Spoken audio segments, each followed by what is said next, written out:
ഈ self care routine ചെയ്യുന്ന കാര്യത്തിൽ ഭയങ്കര ലേസിയാണ് ഞാൻ. ഇന്ന് രാവിലെ എണീറ്റപ്പോൾ തന്നെ ഒരു ഉഷാറില്ല. അതുകൊണ്ട് തന്നെ ഒരു സെൽഫ് പാമ്പറിങ് ആവുമെന്ന് വിചാരിച്ചു. അങ്ങനെ ആകുമ്പോൾ ഇന്നത്തെ കംപ്ലീറ്റ് ഡേ തന്നെ ഒരു ഫ്രഷ്നെസ് ഉണ്ടാവും. മുടിയൊക്കെ ഒന്ന് ചേകി കെട്ടി വെക്കുമ്പോഴത്തേക്കും ആ ഉറക്കച്ചടമൊക്കെ കുറേയൊക്കെ മാറി. ഇതൊന്ന് സെറ്റാക്കി കഴിഞ്ഞാൽ പിന്നെ കുറച്ച് സ്കിൻ കെയറും കൂടി ആവാം. ഇപ്പോഴും ഉറക്കം തൂങ്ങിയൊരു മട്ടിലാണ് ഇരിക്കുന്നുള്ളത്.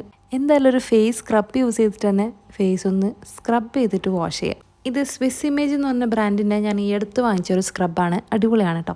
അങ്ങനെ ഫേസ് എല്ലാം സ്ക്രബ് ചെയ്ത് വാഷ് ചെയ്ത് വന്നപ്പോഴത്തേക്കാണ് കണ്ണിലെ മര്യാദക്കൊന്ന് തുറന്നത് തന്നെ. ഈ കാണുന്ന സ്നെയിൽ മ്യൂസിൻ അത്യാവശ്യം പ്രൈസ് ഉള്ളത് കാരണം കുറേ നാളായിട്ട് വാങ്ങിക്കാതെ മാറ്റി വെച്ചതായിരുന്നു. ഒരു സമയത്ത് ഭയങ്കര ഹൈപ്പുള്ളൊരു ഐറ്റം ആയിരുന്നല്ലോ ഇത്. ഇപ്പം എന്തായാലും അതിൻ്റെ ക്രീം അടക്കം ഞാൻ വാങ്ങിയിട്ടുണ്ട്. ഇത് തേക്കാനുള്ള മറവി കാരണം എല്ലാ ദിവസവും ഒന്നും യൂസ് ചെയ്യാറില്ല. ഇത് ലോറിയലിൻ്റെ ഡേ ക്രീമാണ്. ഇതിൻ്റെ നൈറ്റ് ക്രീമും ഞാൻ വാങ്ങിച്ചിട്ടുണ്ട്. ഇപ്പം സ്ഥിരം ഫേസ് മോയ്സ്ചറൈസർ ആയിട്ട് യൂസ് ചെയ്യുന്നതും ഈ ഒരു ക്രീമാണ്. ഇനി കണ്ണും കൂടി എഴുതി അങ്ങോട്ട് നിർത്താം.